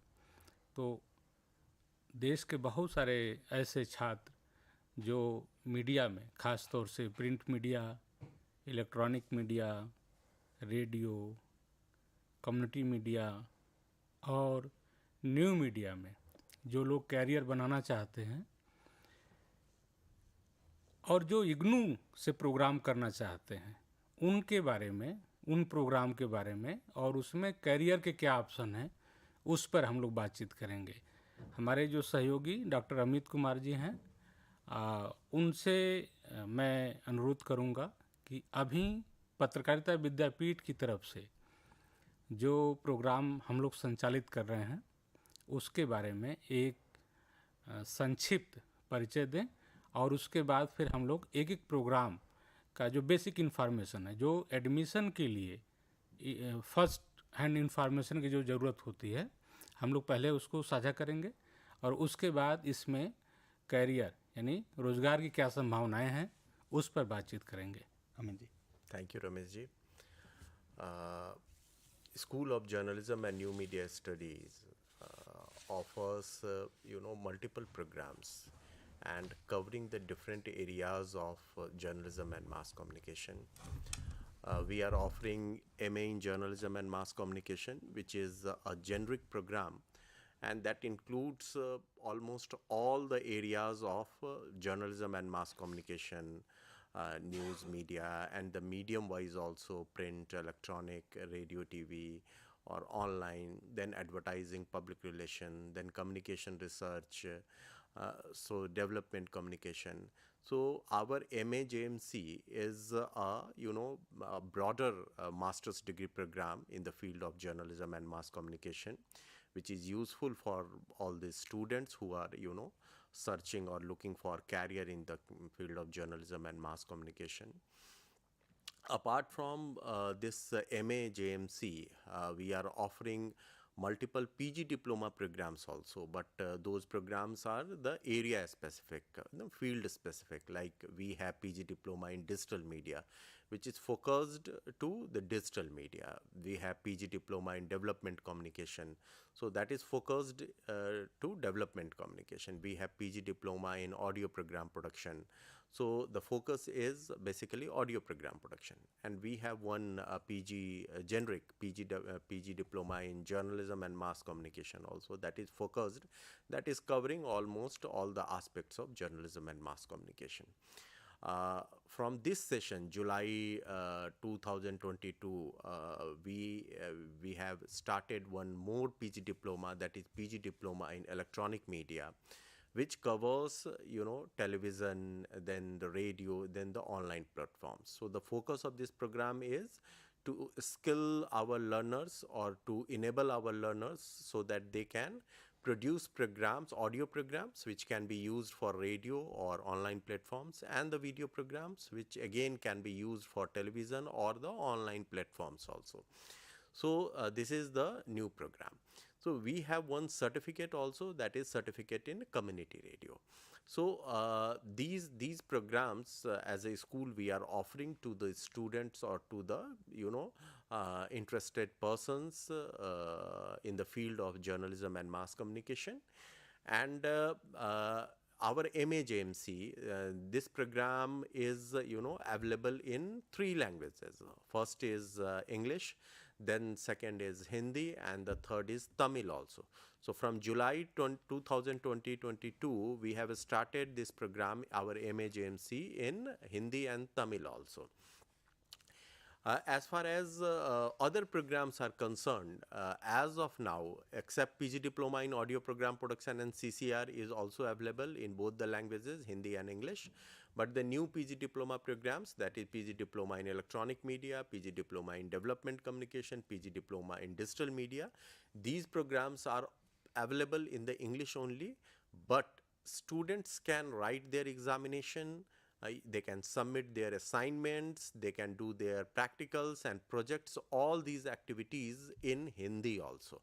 So though the written material is of these programs are available only in English as of now, but there is a possibility, or there is students can submit their assignments, practicals, projects, and they can write their examinations also in Hindi. And apart from the written materials, we try to provide video and audio materials in Hindi also. So if you can understand the written English text, then you can express yourself in Hindi also, in examination, in assignments, in practicals, and in projects also. So we are offering, as a school, our programs are available through ODL, Open and Distance Learning mode, as well as through online mode. So we are offering our programs in 2 modes. So there are total 3 programs which are available in both the modes. MA-JMC we are offering through ODL as well as through online. Then PG Diploma in Development Communication, this program is available through ODL mode and in online too. And the third is PG Diploma in Digital Media, that is available in ODL as well as the online mode also. So I request Dr. Ramesh Yadav, who is the coordinator of PG Diploma in Development Communication, and we are offering this program through distance learning mode as well as online also, to tell something in detail about the PG Diploma in Development Communication and about the modes also, both what is the difference between the distance mode and online mode. Ramesh ji. धन्यवाद अमित जी। जैसा कि अभी हम लोग, चूँकि आज का title online programme के लिए है, तो 2 प्रोग्राम जो जुलाई 2022 सेशन में हम लोगों ने लॉन्च किया है, PG diploma in development communication, PG diploma in digital media, और दोनों program development communication and digital media दोनों करेंट टाइम में, मौजूदा समय में, न केवल मीडिया प्रोफेशन बल्कि राष्ट्रीय और अंतर्राष्ट्रीय ज़रूरतों को ध्यान में रख करके दोनों प्रोग्राम को डेवलप किया गया है और लॉन्च किया गया है। आप जैसा जानते हैं कि डेवलपमेंट सेक्टर आज से नहीं, मानव विकास और मानव सभ्यता के विकास के समय से ही मनुष्य के विकास, समाज के विकास और राष्ट्र निर्माण पर हमेशा फोकस रहा है। और दुनिया की सरकारें और ख़ास तौर से जो यूनाइटेड नेशन है, संयुक्त राष्ट्र संघ, उन्होंने डेवलपमेंट को लेकर के बहुत फोकस प्रोग्राम अभी चलाया और एक सस्टेनेबल डेवलपमेंट गोल्स उन्होंने सेट किए, जो इसका टारगेट ईयर 2030 है, 2030। तो इस प्रोग्राम जो डेवलपमेंट कम्युनिकेशन का प्रोग्राम है, बेसिकली सरकार का भी फोकस था कि जो मौजूदा समय में जो प्रोग्राम चल रहे हैं, जो डिग्री डिप्लोमा सर्टिफिकेट संचालित किए जा रहे हैं, ज़्यादातर फोकस स्किल पर होना चाहिए। और पत्रकारिता हो या मीडिया के जो जितने भी फॉर्म हैं, जितने भी ब्रांचेज हैं, वो सब स्किल बेस्ड हैं। चाहे प्रिंट मीडिया हो, इलेक्ट्रॉनिक मीडिया हो, न्यू मीडिया हो, कम्युनिटी मीडिया हो, रेडियो हो, सब में। और स्किल हमारी धरोहर है। वो क्या है? Language, general knowledge, writing skill, communication skill, research, ये जो बेसिक कंपोनेंट हैं वो जर्नलिज्म के हैं। और इसलिए सरकार का फोकस था कि स्किल बेस्ड प्रोग्राम होने से युवाओं को ज़्यादा फ़ायदा होगा और ज़्यादा से ज़्यादा लोगों को रोज़गार मिलेगा। रोज़गार के कई संदर्भ हैं। ऐसा नहीं हो कि सिर्फ सरकारी क्षेत्र में ही रोज़गार के लिए प्रतिस्पर्धा है। आज के डेट में बहुराष्ट्रीय कंपनियां आपके देश में एमएनसी हैं, मल्टीनेशनल कंपनियां, वहाँ रोज़गार के साधन है। प्राइवेट सेक्टर है, गवर्नमेंट सेक्टर है, और इसके अलावा एंटरप्रेन्योरशिप का बहुत ज़्यादा क्रेज़ चला है और सरकार भी उसको प्रमोट कर रही है। तो ये सारे क्षेत्रों में, और उसके बाद जो ट्रेडिशनल हमारे रोज़गार के सेक्टर हैं, वो उसको भी फोकस करके हम लोगों ने इस प्रोग्राम को डिज़ाइन किया, डेवलप किया और लॉन्च किया। अभी जो दोनों प्रोग्राम है, PG diploma in development communication, PG diploma in digital media, दोनों के लिए जो भी छात्र इसमें एडमिशन लेना चाहते हैं, वो दोनों प्रोग्राम में जो बेसिक क्वालिफिकेशन एडमिशन के लिए वो ग्रेजुएशन है, एनी डिसिप्लिन। और इसका जो फीस स्ट्रक्चर है, जो फीस हम लोग काफ़ी नॉमिनल रखे हैं, जो इग्नू की फिलॉसफी है, जो मिशन है, जो विज़न है, जो ऑब्जेक्टिव है, उसको ध्यान में रखते हुए दोनों प्रोग्राम की फ़ी 5000 है। और दोनों प्रोग्राम का जो ड्यूरेशन है मिनिमम 1 ईयर और मैक्सिमम 2 ईयर्स। कोई भी स्टूडेंट जो, चूँकि इग्नू की जो फिलॉसफी है बहुत फ्लेक्सिबल एजुकेशन मॉडल है यहाँ का, और इसीलिए जो डॉक्टर अमित जी पहले शेयर कर रहे थे आपसे कि ये प्रोग्राम इंग्लिश मीडियम में अभी उपलब्ध हैं, लेकिन आप अपने आंसर मीन्स कि एग्जामिनेशन को हिंदी मीडियम में भी दे सकते हैं, जो प्रोजेक्ट वर्क है उसको हिंदी में कर सकते हैं, और जो असाइनमेंट है उसको हिंदी में कर सकते हैं। यह सुविधा इग्नू देता है। और जो छात्र अंग्रेजी माध्यम में हैं उनके लिए तो ये प्रोग्राम सूटेबल है, लेकिन जो दूसरे माध्यम में हैं उनके लिए विश्वविद्यालय सुविधा देता है। और सबसे बड़ी बात, ये दोनों प्रोग्राम, जो PG diploma in development communication, PG diploma in digital media, ये दोनों प्रोग्राम अभी के फ़िलहाल के समय में, और डिजिटल इंडिया की बात होती है, सारे सिस्टम को डिजिटल किया जा रहा है, चाहे आपके एजुकेशन हो, बैंकिंग हो, गवर्नमेंट के सर्विसेज हो, गवर्नेंस हो, सब में डिजिटल फॉर्मेट में सरकारें काम कर रही हैं। और इसीलिए इस प्रोग्राम को इग्नू जैसे विश्वविद्यालय ने ध्यान में रख करके इसको लॉन्च किया है। और इसका जो मीडियम है, दोनों का इंग्लिश मीडियम है, लेकिन आगे चल कर के हम लोग इसको अन्य भारतीय भाषाओं में भी उपलब्ध कराने की कोशिश करेंगे। और ये दोनों प्रोग्राम का जो अभी मोड है वो ऑनलाइन और ओडीएल दोनों है। ओडीएल मतलब ओपन डिस्टेंस लर्निंग, आपको घर बैठ के पढ़ना है, लेकिन इग्नू के सेटअप में जो हमारे हेडक्वार्टर है, रीजनल सेंटर है और लर्नर सपोर्ट सेंटर हैं, जिसे हम लोग स्टडी सेंटर भी कहते हैं, ये 3 मॉडल हैं। तो आपको काउंसलर्स जो हमारे होते हैं वो रीजनल सेंटर और स्टडी सेंटर के माध्यम से आपसे कनेक्ट होते हैं, और हम लोग हेडक्वार्टर से कनेक्ट होते हैं आपके साथ। तो आपके पास एक तो हमारी काउंसलिंग सुविधाएं मिलेंगी इसमें, और कोर्स मटेरियल जो स्टडी मटेरियल हमारे होते हैं वो डिजिटल और प्रिंट दोनों माध्यम में उपलब्ध हैं। और जो भी आप सेलेक्ट करेंगे, अगर डिजिटल आप पढ़ना चाहते हैं तो हमारे ई ज्ञान कोर्स पे मटेरियल उपलब्ध है, वहाँ जाके पढ़ सकते हैं। और प्रिंट का ऑप्शन आप लेंगे तो प्रिंट का मटेरियल आपको आपके दिए हुए एड्रेस पते पर भेजा जाता है। उसके बाद हमारे काउंसलर होते हैं जो आपको सब्जेक्ट के बारे में इससे रिलेटेड, मतलब एडमिशन से ले करके और एग्जामिनेशन तक के बीच में जितने भी प्रॉब्लम आपके पास हैं उस सबका सलूशन देते हैं। तो ये हमारा सेटअप है। और उसके अलावा हम लोग ज्ञानवाणी के माध्यम से, जिसे हम लोग इंटरेक्टिव रेडियो प्रोग्राम के थ्रू स्टूडेंट से कनेक्ट होते हैं। और अभी जैसे हम लोग अभी आपसे बात कर रहे हैं ज्ञान दर्शन, ये हमारा बहुत ही लोकप्रिय माध्यम है ज्ञान दर्शन, जो टेलीविज़न के माध्यम से हम स्टूडेंट के साथ कनेक्ट होते हैं। और एक तीसरा माध्यम है ज्ञान धारा का, जो इंटरनेट प्लेटफॉर्म पे हम स्टूडेंट के साथ कनेक्ट होते हैं। तो ये दोनों प्रोग्राम के बेसिक जो इन्फॉर्मेशन है, जो स्टूडेंट इस सेशन में जुलाई 2022 में इस प्रोग्राम में एडमिशन लेना चाहते हैं वो इस प्रोग्राम में एडमिशन ले सकते हैं। और जो लोग ऑनलाइन मॉडल में या ऑनलाइन मोड में जो एडमिशन लेना चाहते हैं उनके लिए भी हम लोग स्वागत करते हैं। और जो ऑनलाइन स्टूडेंट रहेंगे, इग्नू ने बहुत सोच विचार करके उनके लिए भी बहुत फ्लेक्सिबल मॉडल अमित जी अभी लॉन्च किया है कि ऑनलाइन का मतलब होता है कि आपका एडमिशन से लेकर के एग्जामिनेशन तक टोटल ऑनलाइन रहेगा, चाहे आपका एग्जामिनेशन हो, असाइनमेंट सबमिशन हो या रिजल्ट का हो। लेकिन इग्नू ने फैसला किया कि भारत एक तो बहुत विशाल देश है और बहुत रिमोट एरिया तक इग्नू का एक्सेस है, और बहुत मीन्स कि दूर दराज तक के छात्र भी हमारे विद्यार्थी हैं, छात्र भी इग्नू के विद्यार्थी हैं।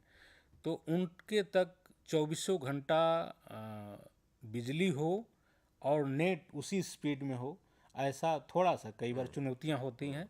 बहुत सारी चुनौतियों के अलग अलग कारण है। कभी प्राकृतिक चुनौती है, बारिश हो रही हो तब भी थोड़ा बाधा पैदा होता है। कभी दूसरे कारण होते हैं, प्राकृतिक कारण हैं और दूसरे कारण हैं। तो ऐसे छात्रों को ध्यान में रख करके इग्नू ने कहा है कि जो ऑनलाइन स्टूडेंट हैं उनके लिए भी हम उनसे मीन्स की चॉइस पूछेंगे कि वो ऑनलाइन एग्जामिनेशन देना चाहते हैं कि ऑफलाइन देना चाहते हैं, पेन और पेपर के थ्रू। तो ये सुविधा पर भी इग्नू विचार कर रहा है, मतलब इस पे पहल कर रहा है। चूँकि हम लोगों का भी कुछ प्रोग्राम तो पहले से चल रहे हैं, ये प्रोग्राम अभी लॉन्च हुआ है। तो इग्नू के छात्रों को ध्यान में रख करके उनकी सहूलियत के हिसाब से इग्नू अपने कार्यक्रम को संचालित करता है, और स्टूडेंट सर्विसेज को भी उसी हिसाब से हम लोग संचालित करते हैं।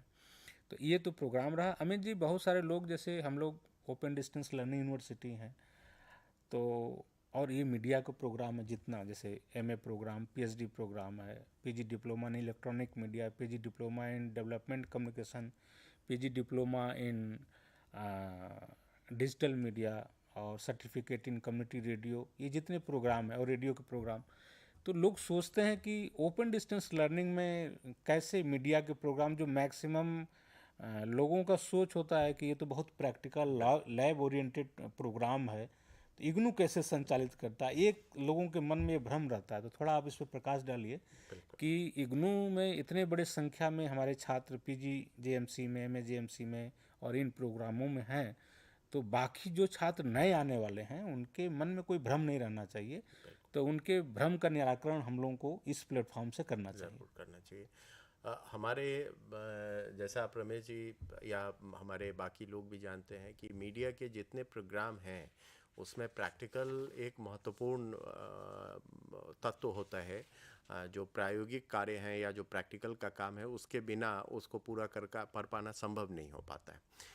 किंतु यदि आप वर्तमान समय और हाल के जो रुझान हैं, जो ट्रेंड है, अगर आप उसको देखेंगे तो आप पाएंगे कि बहुत सारी चीज़ें ऑनलाइन हो रही हैं। बहुत सारी चीज़ें पिछले जो 2-2.5 वर्ष बीते हैं उसमें पूरी शिक्षा ऑनलाइन मोड में हुई है। उन विषयों की भी हुई है जो हाईली प्रैक्टिकल ओरिएंटेड थे, उन कॉलेज यूनिवर्सिटीज़ की भी हुई है जो face to face regular programs चलाते थे।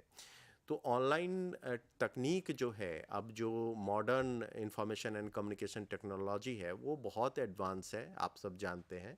उसमें 2 वे कम्युनिकेशन के बहुत सारे साधन हैं और चीज़ें भी अब सिकुड़ रही हैं, छोटी हो रही हैं। जैसा कि आप जानते हैं कि मोबाइल जर्नलिज्म का ज़माना है, अब वो कैमरा टीम और पूरी जो यूनिट हुआ करती थी टेलीविज़न जर्नलिज्म में, वो अब सिकुड़ के कई बार केवल एक रिपोर्टर तक सीमित हो गई है।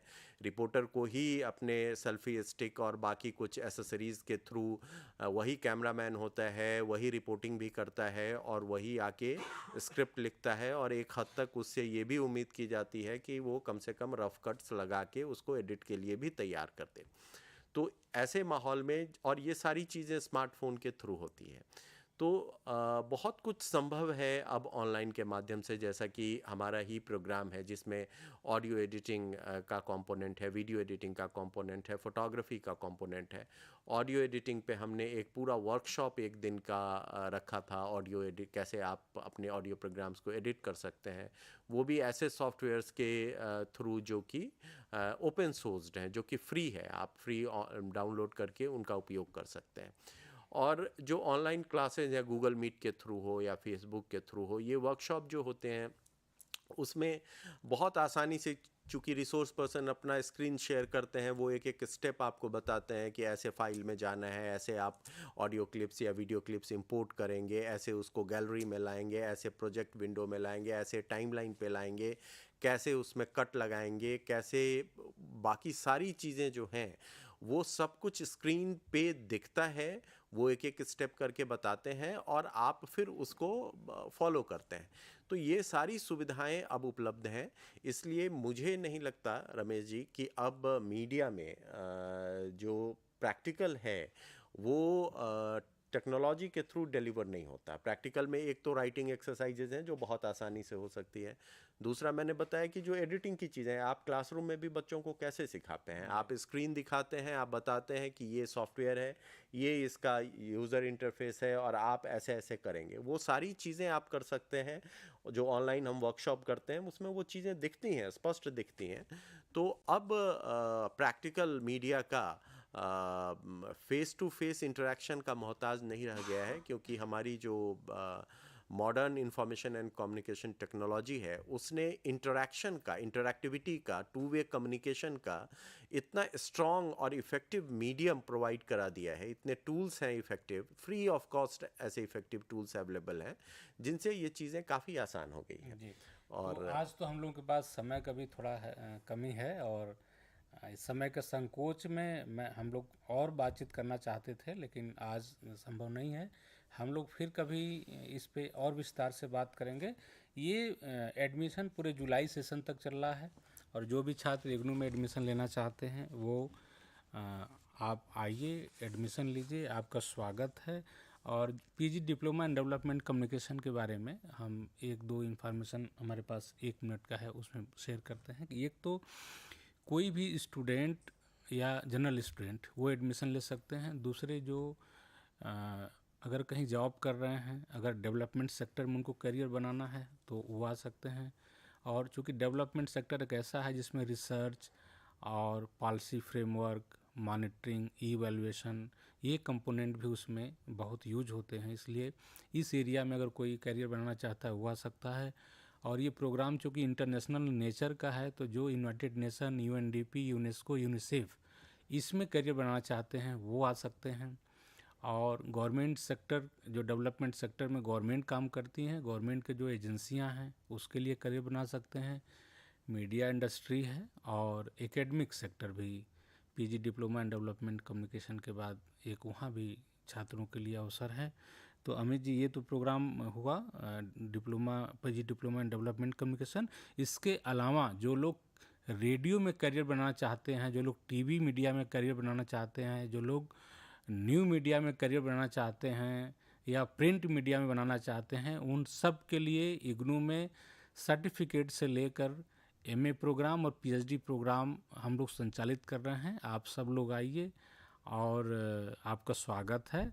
और जो अमित जी ने कहा कि इग्नू के बारे में, और ख़ास तौर से प्रोफेशनल प्रोग्राम या स्किल बेस्ड प्रोग्राम या प्रैक्टिकल बेस्ड प्रोग्राम के बारे में कोई संकोच नहीं होना चाहिए, क्योंकि ये सारे जो गैप थे उसको टेक्नोलॉजी ने दूर कर दी है। आप कोई संदेश देना चाहेंगे छात्रों को? नहीं, अभी आप जो लोग भी इंटरेस्टेड हैं, आप इग्नू की वेबसाइट पे जा सकते हैं, वहाँ आपको एडमिशन का लिंक मिलेगा और सब सारी प्रक्रिया ऑनलाइन है, ODL के प्रोग्राम्स की भी और ऑनलाइन प्रोग्राम्स की तो है ही।